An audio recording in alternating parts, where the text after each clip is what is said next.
Y. Yekrak. Trois fois belle compte. Tous les comptes sont bandits. Y. Yekrak. Aboubou. Ya.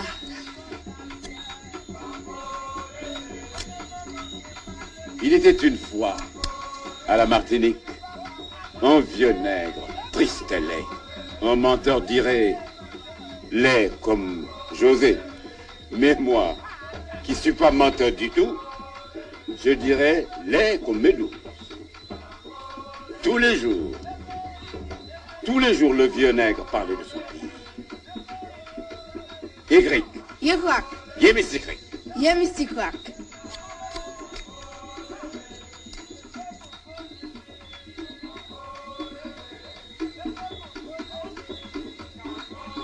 Ce pays s'appelait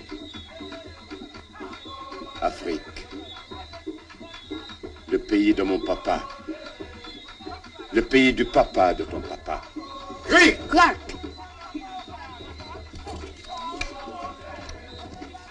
Et le vieux nègre, triste et laid, qui toute sa jeunesse avait pleuré toutes les larmes de son corps, me disait comme ça, tout le temps, Médouze, mon fils, ton vieux papa va partir là-haut et il va jamais comprendre ce qui est arrivé quand les Blancs ont débarqué ici. Et le vieux nègre disait encore, j'avais un grand frère, Ousmane, et une petite sœur, Sorna.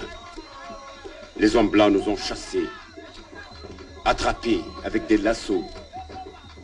Et puis, après des jours et des jours, à travers la brousse, ils nous ont amenés au bord de la grande eau. Et puis un jour, on nous a débarqués ici, on nous a vendus pour couper la canne de ces blancs qu'on appelle péqués. Yékrik! Yekrak.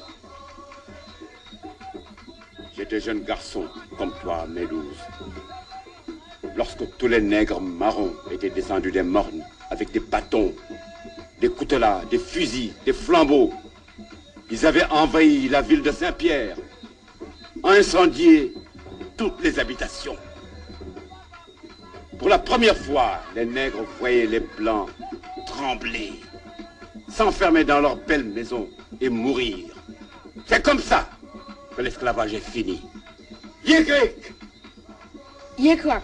Et il disait, ah mon fils, j'ai couru tellement, et je crois même que j'avais fait le tour de la Martinique. Lorsque mes pieds ont refusé d'aller plus loin, j'ai regardé devant, j'ai regardé derrière, et j'ai vu que j'étais revenu à la rue Casse-Nègre.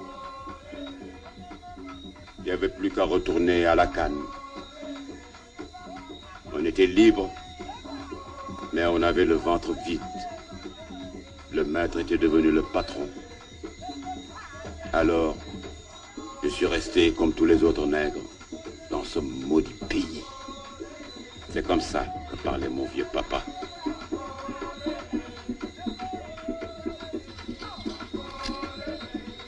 Mais ça n'a pas changé, mon fils. Les béquets gardent toutes les terres du pays. La loi interdit de nous fouetter